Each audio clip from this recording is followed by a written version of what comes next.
All right, ladies and gentlemen, welcome back to episode 6. Today, as you're listening to this, it is Wednesday, November 12th. We're recording this on Tuesday, November 11th. So happy Veterans Day. Shout out to the veterans. Just quick before we get into everything, just want to say thank you. If you're a vet listening to this, especially, thank you. We wouldn't be able to do this stupid show and talk about football if it wasn't for you guys. So shout out to the veterans. Service means everything and makes USA the greatest country in the world. So thank you. Absolutely. Thank you. I mean, you said it all. There's other more I could really add on to that. Like, Wow, Zach. Okay, no, I'm just kidding. I love the troops too. I don't know. Like, Um, okay, so we got a good show for you coming up. We're going to talk about the USD game. We're going to talk about the Illinois State game. We'll recap Iowa, Northwestern, New Mexico. All that good stuff. Fastest 2 minutes, gear grinder, slap hands, same stuff we normally do. Um, so let's roll into it. Start off again. Just got to rip off the band-aid. We'll talk about the USD game. We'll start on a positive note. I will start by saying the red versus blue was awesome. I would like to think we had something to do with that. I would like to take all the credit. It's on credit to I back to think there back were people boys out there who were fighting this for much longer than we were, for sure. but also this podcast just started and we tweeted it out this week, and then all of a sudden it happened. So Listen, you I connect the dots. call me glass half full. I that tweet had like over 12,000 or 11,000 impressions. So I'm just going to roll the dice and say somebody with the ability to pull some strings. It had to have come across their desk. So It could have. listen, who's to say? Cannot confirm or deny, but it did look cool. I thought that looked sick. It needs to happen for every game Lock that it in. USD and SDSU play. Basketball, football, what like literally any sport we play, lock that in. Volleyball, it Yeah, doesn't matter. Red versus blue has to lock be. lock So it in. cool. Set it in stone for every matchup from here on out. Because that was really cool. So as far as the game itself, I suppose we should probably talk about that too. Uh, Podcasting was cooler when we were winning. These last 3 weeks haven't really been super fun. Thought it was going to be yeah, more enjoyable doing this. it game started off great. Started off Oh absolutely yeah, fantastic.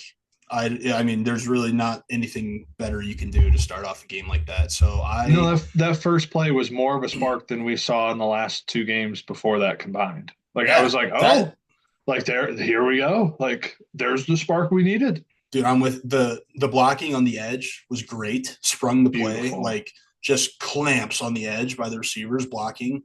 Great play. Huge like that is I thought we were gonna be rolling after that play. All right, hey, like boys are getting up off the mat. They lick their wounds. Like let's roll. Yeah. And that's not to say they didn't, but I mean, what like you can't get shut out in the second half. I think that's the biggest thing it comes down to. Like in a rivalry game on the road, if you get shut out in the second half and you allow the opposing offense to slice through your defense and the running back's 8 yards downfield before he even gets touched, I think proceeds to get 4 more yards and fall forward for another two. That's a tough recipe to come out of there with a win. Yeah. I will say we had talked about the first play being a positive. I don't think, all things considered, if last game wasn't how it was against Indiana State, and we played like we did this game, again, we're very injured. It's very, we do have a lot of people who don't have a ton of experience in there. Like that was Jack Henry's first start. Like there are a lot of people playing that weren't necessarily playing at the beginning of the year. That's not really an excuse, but just in terms of expectations, we were playing a good team and didn't play well enough. I think if we played like we did this week, last week, we win that game. And then we have a little bit different tune because we didn't just lose three straight. Our Mm, season isn't in a skid, So I think I think if you're looking at it objectively, there are things you could take away from them that are good. But when you look at it as a fan and in the grand scheme of things, like, well, we started out 7-0 and now we're 7-3. if we are on a 3-game slide and have 2 very hard games coming up. And I agree that you have to score in the second half. And to me, I, you know, I'm always I always think that 2-minute drives show a lot of what can work for an offense because that's when everything is simplified. Like you know it just as well as I do. When you're in a 2-minute call and you're in a 2-minute, system and in a drive, you're running your basic 10 plays tops. You're running the things you can do in your sleep. You're calling it, you're running it, and a lot of the times you're throwing the ball. The fact that we could score on a 2-minute drive, and for all intents and purposes, and we had the first touchdown on the first play, but that wasn't necessarily a drive. And everything else from that was the 2-minute drive was really the only other drive, if you will, that we put together to score a touchdown. Why didn't we try to do some more of those things throughout the rest of the game? You saw it work. You saw it, you know, it literally, we scored a touchdown and it was the only time we did it. And it was just, it was one of those where I was left scratching my head. Like, I get, you know, it was his first start being, a redshirt freshman, but also I liked what I saw from Jack Henry. I was just gonna say we gotta shout out Jack Henry. I thought he played phenomenal. Like he made some dots throwing the Yeah. ball down the field, and honestly, it was just refreshing to see them throw the ball downfield. Like that would have been the electric. I don't remember exactly when it was, but that really deep ball, he just overthrew him a Mm-hmm. touch. I think it was But Sabala that he just yeah, barely. but like again, I'm happy to see we're taking a shot down the field. Like the kid made some really really good throws, and um, that one where he was like scroll or not scrolling, rolling out to his right, Uh, rolling out to his right. He like stumbled and caught himself, and then made like a, mhm. a pass right before and like got it down. Like the dude's a baller. The dude, I thought, listen, he's young, but I loved what I saw from Jack Henry. He Yeah. just looked like a competitor out there, just playing his ass off, trying to make plays to help his team win. Um, and Jack Smith too. Is that the other one? Yep. Yeah, number 19. Sioux Falls Dude. kid, they just make them different down there. So It's fine. that's gonna be my next point. Like Jack Henry from Del Rapids, Jack Smith from Sioux Falls, like local kids making plays. Like that's what you like to see when you're watching the Jackrabbits. So yeah, those are two individual performances I wanted to highlight, but um, maybe one of them can change their name from Jack just so we don't get confused. But then it's But a Jack attack. That's cool. Jack squared. yeah, okay. Anyway, um, no, man, it just I hate losing to USD. Just watching it, it just sucks. I just get so angry just because I do not like USD. Um, but they made the plays they needed to make to win, and we didn't, and that's just the bottom line of it. And yes, kind of like what you were saying, like objectively, we saw a few sparks from the game that can get you excited for the future. Um, and I just think it's hard because of kind of how the program has been transformed into where the expectations are. So it's anything less than kind of what we have been the last 5, 6, 7 years, however far back you want to go, is going to put everybody in a stir. And I just, again, I'm not making excuses for anyone or anything, but like, yes, we are beat up, but whoever's on the field, you got to play to a certain level. That's just what college football is. But again, like this team was kind of glued together in January. Was like whatever 70 new players infused into the roster. Like we had to do everything we can just to field an entire squad. So I think that's important for people to remember too. And again, I'm right there with you. Like I want this program to win, obviously, like no duh. Um, and I'm not saying that the standard should be lessened because of, the hand we were dealt, but I just think to sit back, take a deep breath and look at it and realize that we had to kind of scramble to get this thing put together at the start of the year. It's I don't know. It just kind of, again, the standard is what it is, but it's unfair to put that on a new team with 70 players on it. Yeah, and I also think a little bit to your point is, you know, throughout we had a lot of continuity for the last basically the entire, you know, time we've been in D1 football.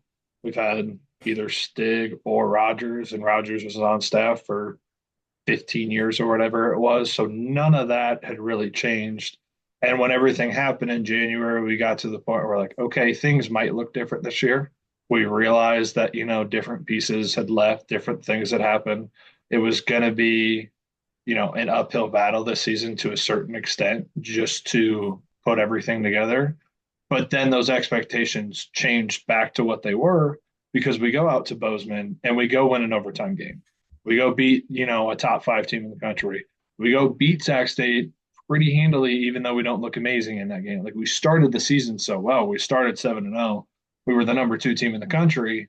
That the expectations, I think, for me and you and for everyone else that's watching the teams, like, hey, we might have a bunch of new guys, but at this point, we don't care. We should be back to what we were. And Yeah. so I think that's a little like if we lose a game earlier in the year, our expectations necessarily what they were, halfway through the season. Like, are we, are those dampered? Like, just the timing of everything and losing 3 straight, I think really just is unfortunate, and it sucks. But it's again, we want better for the program. We obviously don't want to lose any games. We're trying to look at it with a little bit of perspective to try to move forward at a positive light.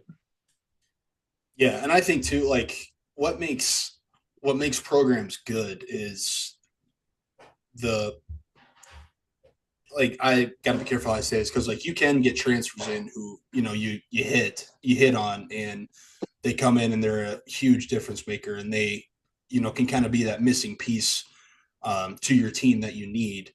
But I personally don't think the way, and it's kind of the way like big college football is going, like to have an entire team transfer in. Like I don't think you can build a winning program strictly on transfers because I mean, objectively, you look at the numbers, the hit rate is not going to be anywhere close to 100%.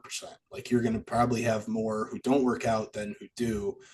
Um, so, like the ability to recruit people and have them in your building for a number of years and develop them before putting them on the field, I think that's what we had. That's been the staple of South Dakota State and what has made it such a good program. So again, it's been a handful of months, just an infusion of people just to fill the roster number in the winter. So And just to quick connect a couple of great points that you made, but just like, you were talking about earlier about Jack Henry, about Jack Smith. They're both local South Dakota kids.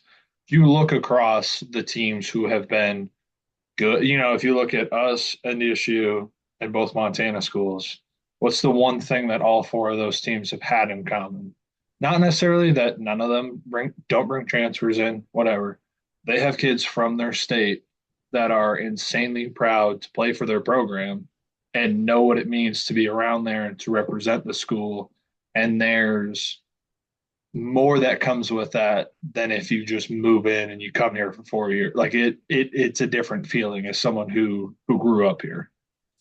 yeah, and I think to that point too, though, but because we've had guys transfer in from far away, but they fit in so well because of that the culture that we had created and like how how they were just accepted right away and it just I don't know how to like put it into words, but like there were guys who came from far away different schools, and it like felt like they had been there the whole time, like Mm-hmm. so. I think there's a lot that goes into making that be such a seamless transition. Like Chris Oladokun, when it comes to mind, when I talk about that, like he was his full time in Brookings was probably less than a full calendar year, but Yeah. like it felt like he had been there our entire time. Like he just fit right in, like Yeah. seamless transition, like could not have been a better fit. So, and that goes into that's a whole nother conversation, like the people you recruit and everything. So, but I do think there's something to be said for the people who are in the locker room for a number of years that can make make that possible to bring guys in and make them fit and make it feel like they have been part of the program for as long as the guys who had been there from day one. So Absolutely. close the book on it. It's time to move on. Got another week. It's kind of, we're running low on weeks where you can say, we got next week. There's two regular season games left. Got Illinois State coming up this weekend, and all I can really say is it's time to start swinging. Like you're backed into a corner, just swing. I mean, if you land a punch, great. If you miss, swing again. Like there's no time to rest back and like it's go time now. We Yeah. we don't really have a lot of room for error at this point. Yeah. And just looking at, I mean, you said we have 2 games left on the season. You're looking at the totality of everything, especially losing 3 straight games. You know, we're playing 2 good teams at the end. Do I think we're gonna, win one of them? Yeah, I do. But the unfortunate thing is we're in a spot that we really haven't been in quite a few years where we're looking at, hey, how, like, what are we going to get a seed? Are we going to, there's so many different things. Are we going to get in? And there's so many different possibilities where when you're inside the locker room, the only thing they really can think about is we have to win this game. We have to put our best foot forward. Because when we were there, and especially as we got older, you start to realize that your days in the program are numbered. Even though, your regular season at this point, the guys are guaranteed 11 days together. That's really it. Mm-hmm. And it's the sad reality because, as a program, we've just been accustomed to playing into late December, early January, and we're like, oh no, like at this point, we would have 2 more months together. It's like that's not the case for most programs.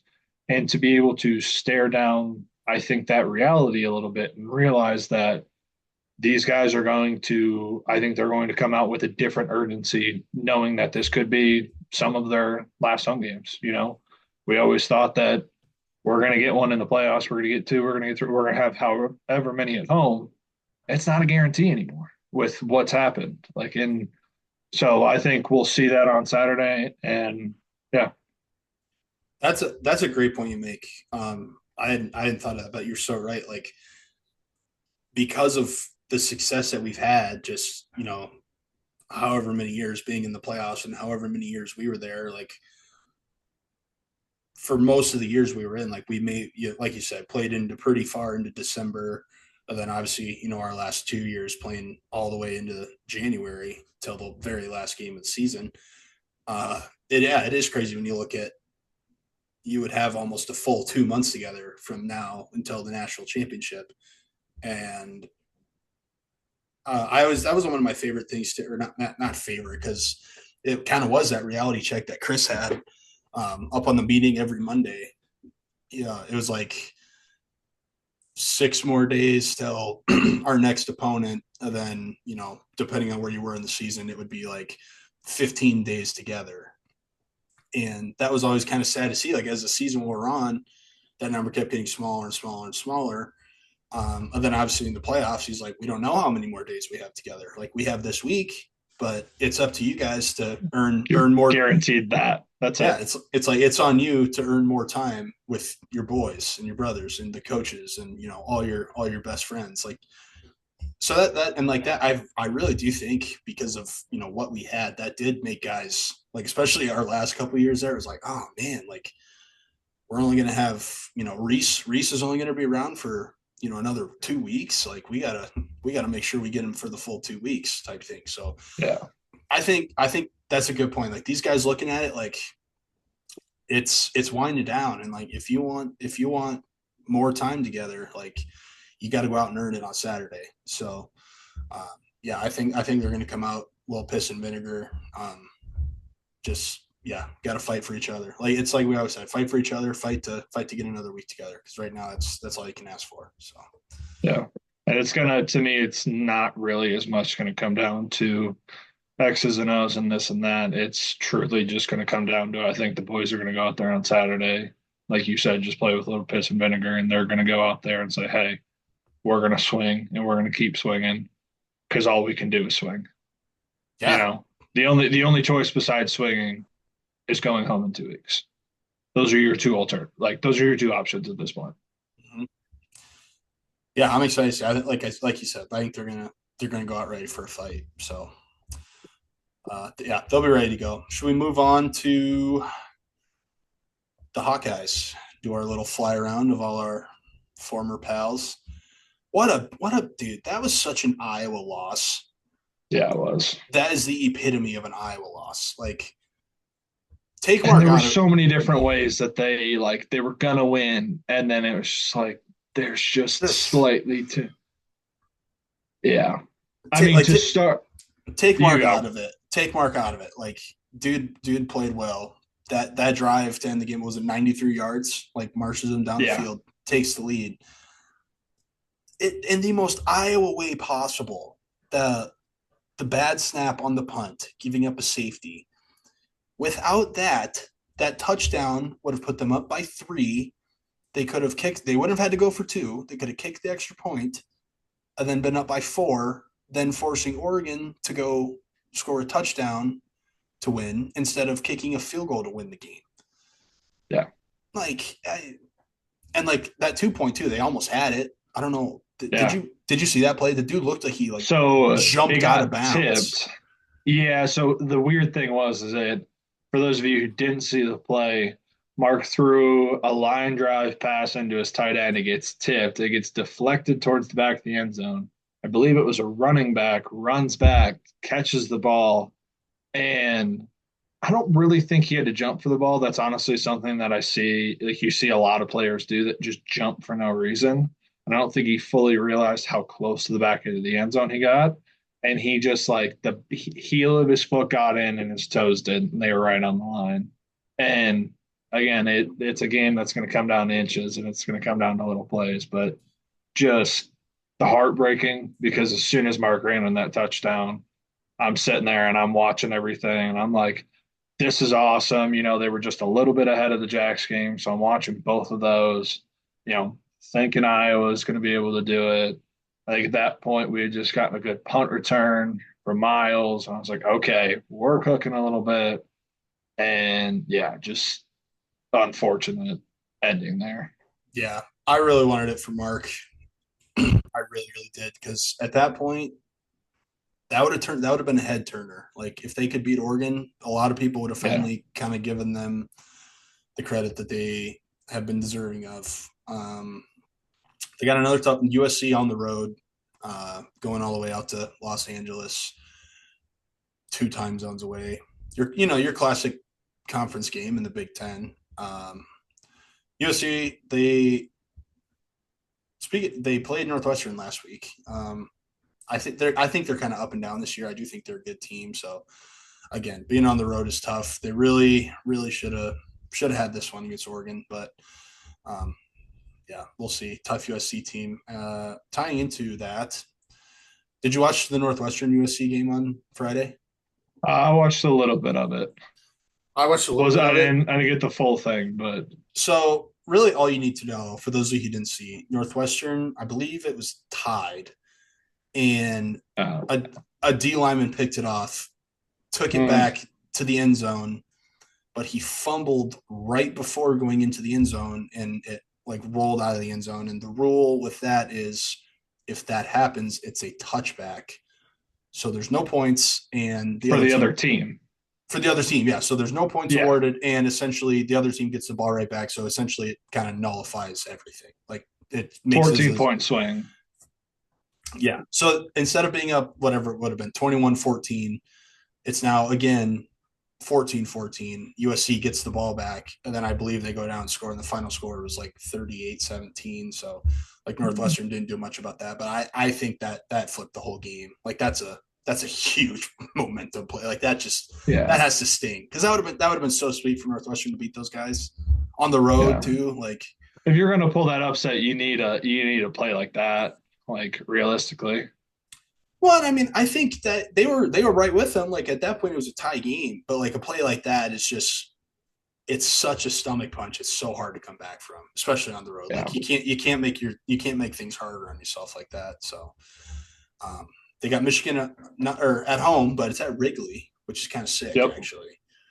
That Can that would be confirm. I went to a Northwestern game last year at Wrigley. Sick, so cool. that would It's be cool. cold, but it's sick. Had never been to Wrigley Field before last year. They played Illinois there for their last game of the season. Pretty cool watching it. How do you feel about playing games on baseball fields? Um, I don't have a massive opinion. I thought I no, I mean like you yourself playing, like when we played at Target Field. I thought it was fun. I Oh, thought I it was thought it was awesome. fun. I thought it was different. I just also wouldn't have loved to play a team that was a super competitive game because we won that game 70-7. And so it was super cool because like we could run around on the dirt and, kind of avoid it if we like really like, you weren't ever like running a route just purely on dirt and needing to truly like, break somebody off and like, run past them. It's like, it was all right. That's a fair point. Yeah, it wasn't all due respect to Drake. It wasn't like a real game, but I get what you're saying.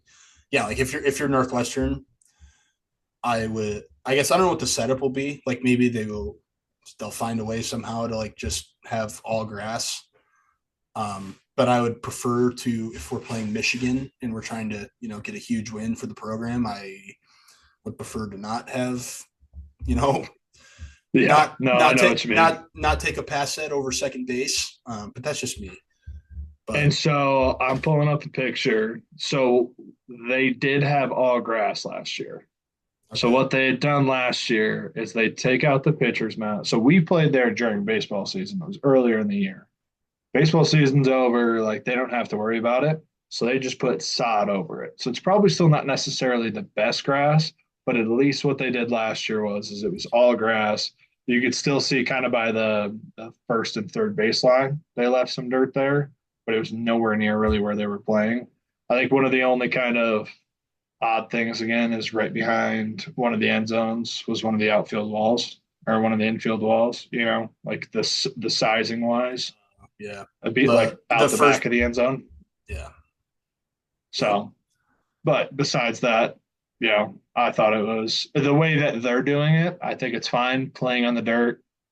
I'm kind of out on, especially in an yeah important game. yeah an important game But for sure. But yeah, if they're on all grass, they'd be like just playing it regular would be cool. yeah, Uh, over to Washington State had a bye last week, right? yep. Yeah, they had a bye last week. And somehow lost the bye What? because the team that they lost to last week, Oregon State, lost to Sam Houston, who had not won a game this year. 0-8. Yeah, So ipso facto, somehow lost the bye, which isn't great.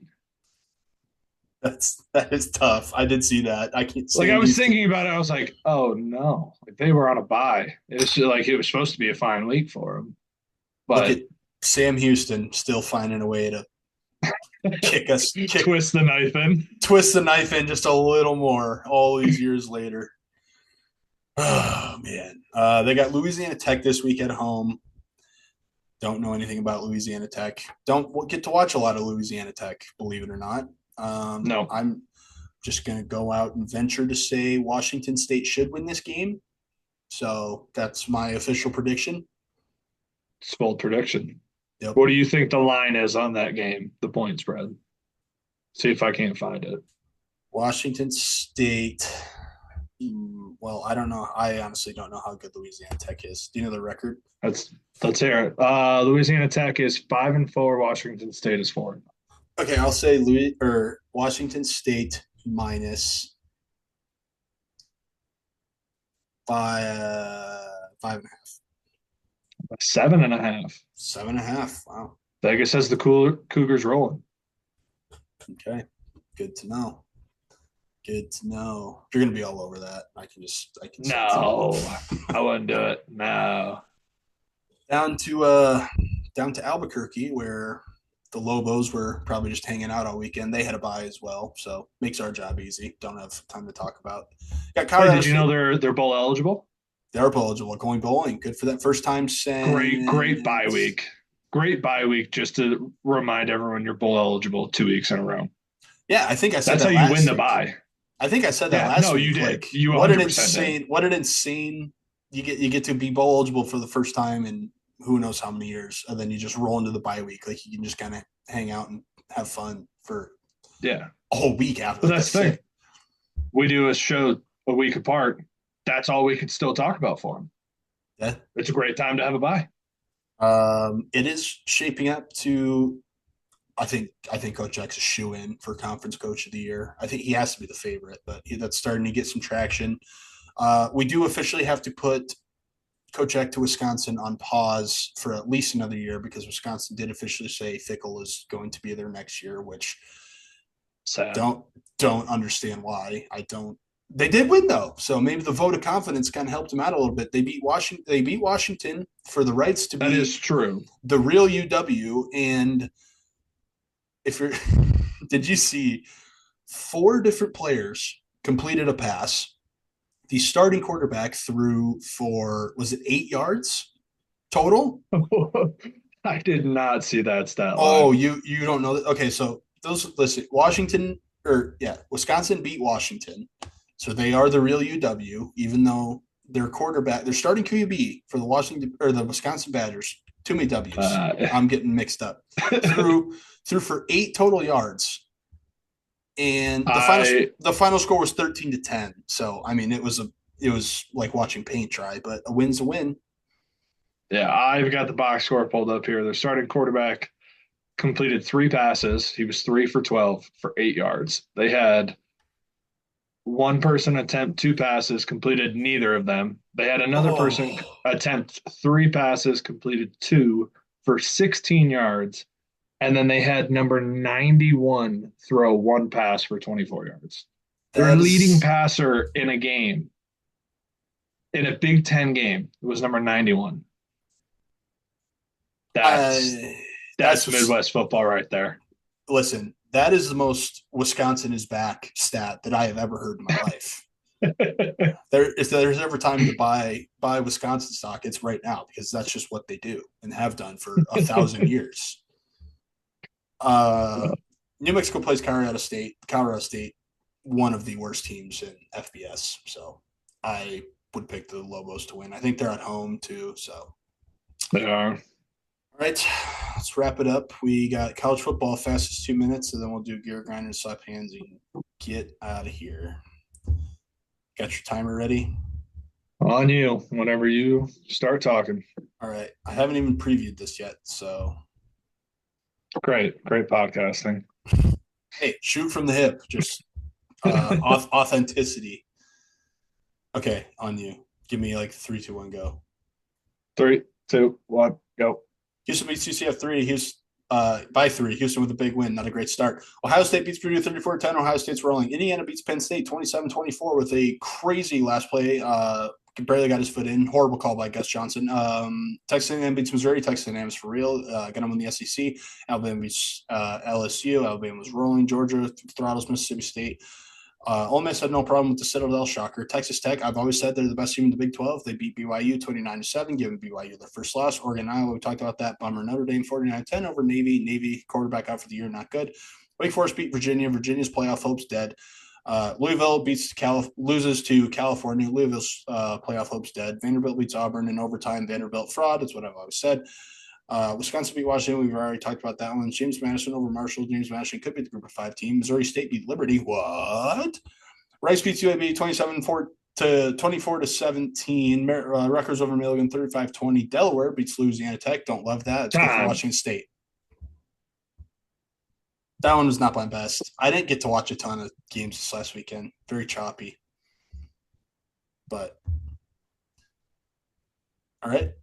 You're up. All right. Three, two, one, go. Friday, Clemson goes to Louisville. Upset? No. Dabo's upset with the wet refs. What? No. They will upset the Louisville Cardinals. Notre Dame goes to Pitt. Pitt's coach already gave up. If you missed the press conference, they said, it doesn't matter. It's not an ACC game. We're going to lose by 100. Or if they put up 100, it doesn't matter anyways. Michigan goes to Northwestern being played at Wrigley Field. Cool. Big Ten Jack's going to keep it close. Don't be surprised. Oklahoma is going to Alabama. It's the Battle of the Crimson. Who is the real Crimson, the Crimson Tide or Oklahoma? Didn't really know they were Crimson, but Battle of the Crimson. I was going out to USC. California cool versus Midwest tough. Hawkeyes pull off the upset against the Trojans. Florida is going to Ole Miss. The winner gets to keep Lane Kiffin. Texas is going to Texas is going to Georgia.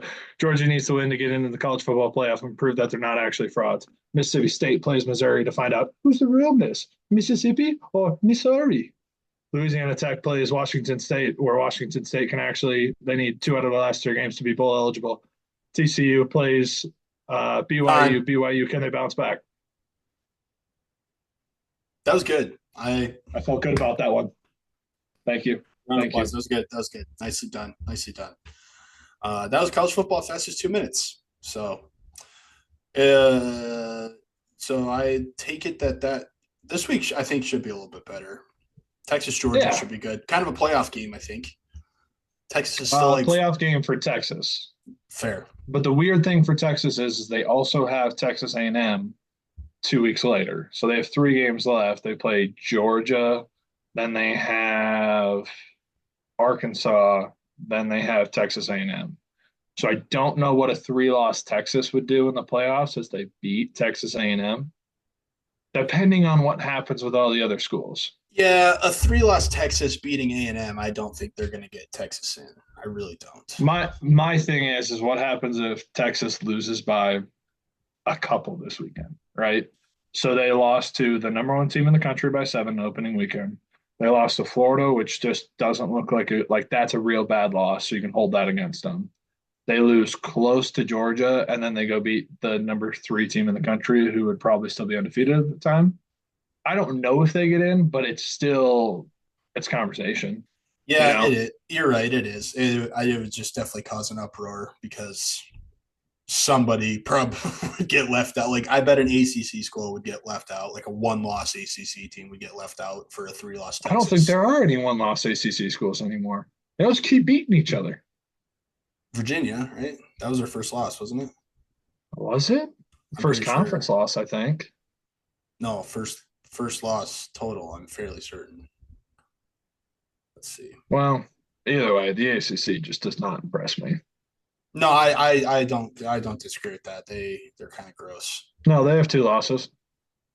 Who's their other one? Virginia lost to Georgia Tech, right? Was it Tech? Or have they not played yet? They lost to NC State in their non-conference conference game.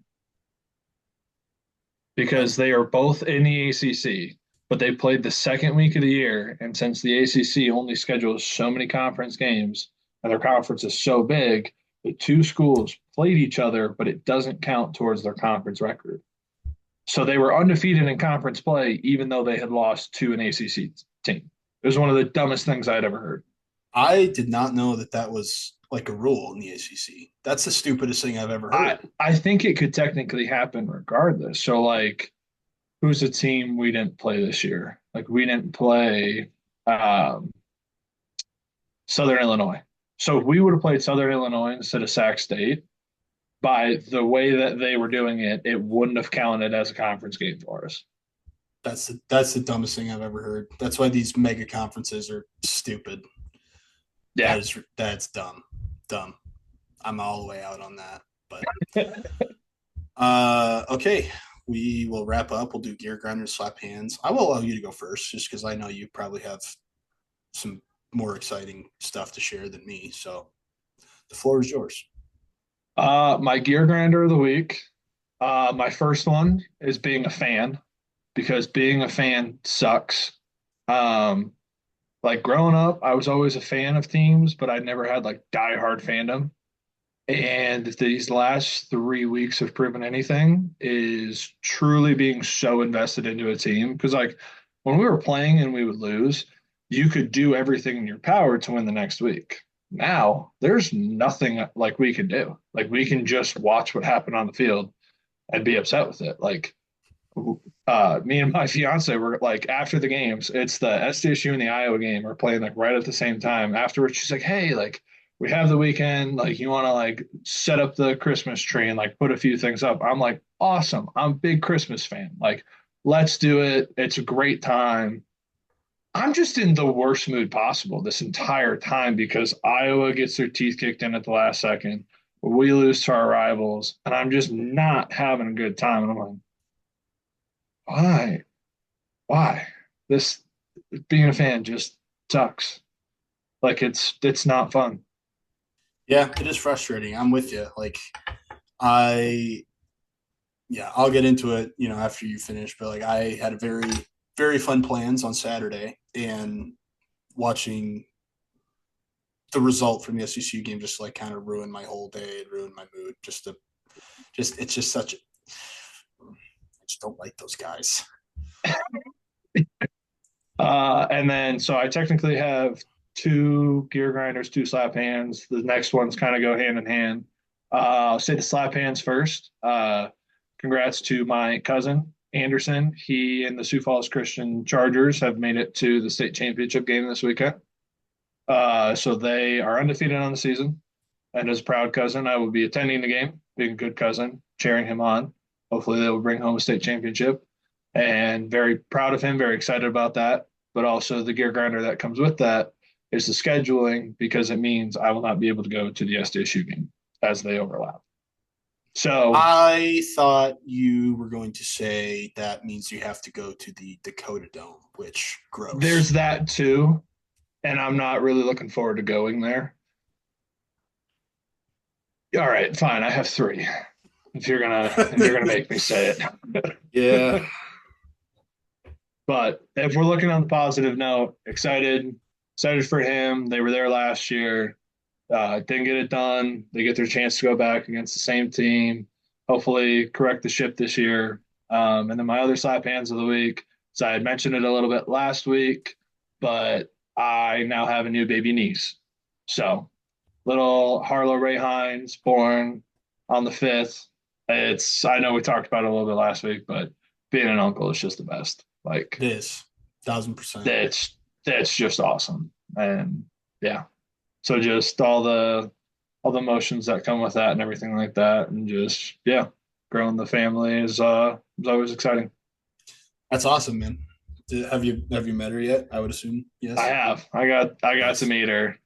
She did not like her Uncle Zach. I was not her mom. And so that was a Naturally. problem. So nice to Yeah. know she's already a smart kid. She knows you're kind of a sketchy guy. Yeah. Stay away from Hey, you. hey, hey, hey, hey. Yeah, dude, congrats. That's super cool. Being an uncle is just the greatest thing ever.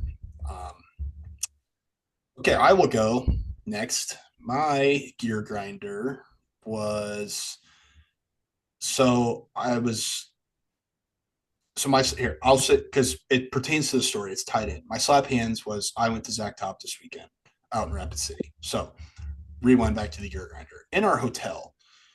It's the year 2025, and the TV is the wackiest thing I've ever seen in my life. Like, there's no regular channel, like, of anything. Like, it's just, I don't know how to explain it. Like, I was looking, like, we got there, Friday night. I'm looking for just like anything. Like, I was looking for the Northwestern USC game, like Fox Sports. Not a Yeah. crazy ask. Not a crazy ask to have on the TV in 2025. Searched high and low, left and right, up and nowhere to be found. Doesn't exist. So then all day Saturday, same thing. I'm looking for college football. Can't be done. So we then go to a local establishment where they have like a million TVs and maybe some food and beers type thing or drinks. I mean, of any sort. Did you go there were you watching College Game Day or No, no, no, no, no, no, not that crazy. You've mentioned on this podcast. I don't have the fastball anymore. We went at like fair? whatever. So the Jacks game was 3 o'clock here, so it was 2 o'clock there. That's when we went. So we went for the Jacks game, which Responsible. Yeah. So and then like the concert was at 8, so we just we needed somewhere to hang out. We needed somewhere to hang out because we're just gonna sit in the hotel room with no football on TV. Like there's just nothing to Yeah. do. So I already had strike one on TV at the hotel. We get to this bar, or the sports bar, order food and we're eating everything. And obviously we want to watch the Jacks game. The Jacks game is on. There is a million TVs in this place. And I asked the waiter, I'm like, hey, every single TV has the Jacks game on. Like literally every single one. I'm like, hey, like, could you mind? There's like an empty corner in this way, like where you can see it from our table. Like, you the Iowa game on that TV. It's like, oh, sorry, like a private group rented out all the TVs for the place. So I'm torn on this because one, yeah, it's cool. Like I wanted to watch the Jackrabbit game too, obviously. So like I feel like I couldn't get too mad, but at the same time, there's a billion TVs, and I just had to watch the Iowa game on my phone.